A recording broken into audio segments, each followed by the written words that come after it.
Hello dear student, welcome to our channel CS and IT engineering Gyan. हम लोग DBMS के lectures देख रहे थे। हमने बहुत सारे टॉपिक कवर किए हैं। आज हमारा लेक्चर 19 है, जिसमें हमारा टॉपिक रहेगा स्कीमा।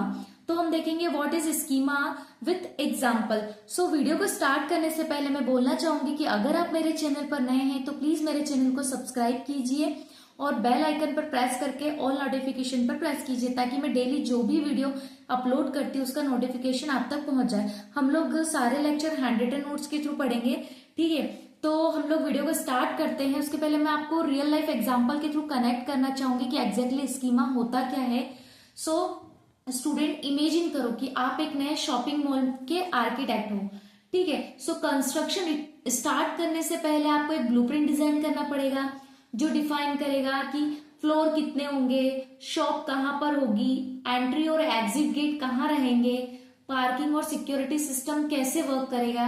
सो जिस तरह ब्लूप्रिंट एक शॉपिंग मॉल का स्ट्रक्चर डिफाइन करता है, उसी तरह जो स्कीमा है वो एक डेटाबेस का स्ट्रक्चर डिफाइन करता है, ठीक है। सो अब हम देखते हैं स्कीमा क्या होता है। और schema is the logical structure of a database that define how tables, attributes and relationship are organized. It acts as a blueprint that tells how data will be stored and arranged. So schema जो है वो क्या है, एक logical structure है database, ठीक है। Structure है जो बताता है कि डेटाबेस में टेबल्स, एट्रीब्यूट्स और रिलेशनशिप कैसे ऑर्गेनाइज होंगे। ये एक ब्लूप्रिंट की तरह काम करता है जो डेटाबेस को का डिजाइन और ऑर्गेनाइजेशन डिफाइन करता है। तो स्कीमा क्या होता है? स्कीमा जो एक लॉजिकल स्ट्रक्चर है जो बताता है कि डेटाबेस में टेबल्स, एट्रीब्यूट्स और रिलेशनशिप कैसे ऑर्गेनाइज होंगे। ये ब्लूप्रिंट की तरह काम करता है जो डेटाबेस का डिजाइन और ऑर्गेनाइजेशन डिफाइन करता है। अब एक रियल लाइफ एग्जाम्पल के थ्रू मैं आपको बताती हूँ, जैसे अ city map that show road, building and landmark. मतलब एक सिटी का मैप है जो रोड, बिल्डिंग और लैंडमार्क डिफाइन करता है, ठीक है। एक स्कूल का टाइम टेबल है जो स्टूडेंट, टीचर्स और टाइमिंग ऑर्गेनाइज करता है। एक कंपनी का ऑर्गेनाइजेशन चार्ट है जो एम्प्लॉय और डिपार्टमेंट को डिफाइन करता है। ये सारी चीजें इसमें आती है। अब हम एक रियल लाइफ एग्जाम्पल देखते हैं स्कीमा का, ठीक है। तो यहाँ पर देखो कि अगर हम एक यूनिवर्सिटी डेटाबेस स्कीमा बनाए तो कुछ टेबल्स होगी जो प्रॉपर फॉर्मेट में होगी, ठीक है, टेबुलर फॉर्म में। तो अगर हम क्रिएट कर रहे हैं एक यूनिवर्सिटी डेटाबेस स्कीमा, 3 टेबल्स होगी। एक स्टूडेंट टेबल होगी, कोर्स टेबल होगी एंड टीचर टेबल होगी।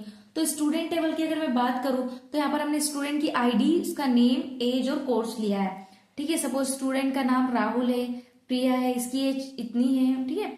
कोर्स इसका BTech है, इसका MC है, इस टाइप से। उसी टाइप से हमने एक और टेबल ली, 3 टेबल होगी ना, तो कोर्स टेबल ही। कोर्स टेबल में हमने कोर्स का ID, कोर्स का नेम एंड ड्यूरेशन, कितने टाइम का है वो कोर्स, जैसे BTech के 4 इयर्स, MCA 2 इयर्स। वैसे हम टीचर्स टेबल लेंगे, टीचर्स की ID, नेम और सब्जेक्ट। सब्जेक्ट में जैसे मैंने यहाँ पर DBMS लिया है, ठीक है। और जो अदर स्टूडेंट है उसका जावा, कुछ भी ले सकते हैं। इसके पहले हमने जब 3 स्कीमा आर्किटेक्चर देखा था तो हमने उसमें स्कीमा के टाइप्स भी देखते हैं। मैं आपको एक थोड़ा सा यहाँ पर एक्सप्लेन कर देती हूँ कि जो हमारा स्कीमा होता है वो 3 लेवल में डिवाइड होता है: physical schema, logical schema and view schema. So physical schema जो होता है उसे हम स्टोरेज लेवल, लॉजिकल स्कीमा मतलब design level and view schema मतलब यूजर लेवल होता है। हमने पहले के लेक्चर में देखा था कि फिजिकल स्कीमा क्या करता है, ये डिफाइन करता है कि डेटा फिजिकली कैसे स्टोर होगा, जैसे hard disk, memory. Logical schema define करता है कि डेटा लॉजिकली कैसे स्ट्रक्चर्ड होगा, जैसे स्टूडेंट, कोर्सेज, टीचर टेबल और उनके रिलेशनशिप।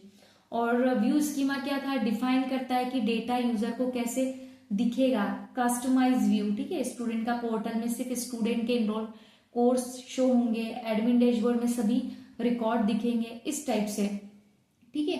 तो ये सारी चीजें हमने देखी थी। अगर सपोज अगर हम इसे एक स्ट्रक्चर फॉर्मेट में या फिर मैं किसका डायग्राम के थ्रू आपको समझाऊं, ठीक है। तो जैसे क्या होगा यहाँ पर कि हमारे पास 3 टेबल है। एक स्टूडेंट टेबल है तो हम यहाँ पर क्या लेंगे, जैसे स्टूडेंट की टेबल है, ठीक है। स्टूडेंट की टेबल है तो मैंने यहाँ पर लिखा स्टूडेंट की ID, ठीक है। स्टूडेंट की ID एंड उसका नेम और एज।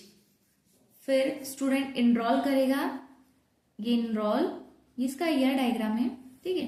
तो यहाँ पर क्या होगा, enrolment ID and student ID और course ID.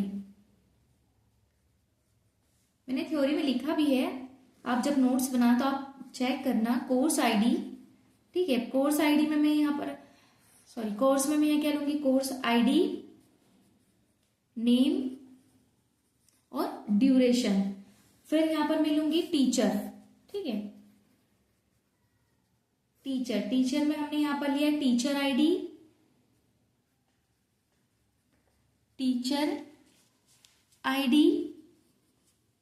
Name and subject, ठीक है। ये सारी चीजें मैं रफली ड्रॉ करके आपको समझा रही हूँ, सब दूसरे से कनेक्टेड है। अब यहाँ पर देखो क्या है कि इमेजिन करो कि ये एक स्कूल का डेटाबेस बनाना है, जिसमें हमने स्टूडेंट, टीचर्स, कोर्स का डेटा स्टोर किया है। ये हमने क्या करा है, एक स्कूल का डेटाबेस बनाया है जिसमें स्टूडेंट, टीचर और कोर्स का डेटा स्टोर करना है। अब यहाँ पर स्टूडेंट जो टेबल है हमारे पास, ठीक है। सो स्टूडेंट बोले यहाँ सभी स्टूडेंट का डेटा स्टोर होगा, जैसे उनका नाम हुआ, एज हुआ, कोर्स हुआ।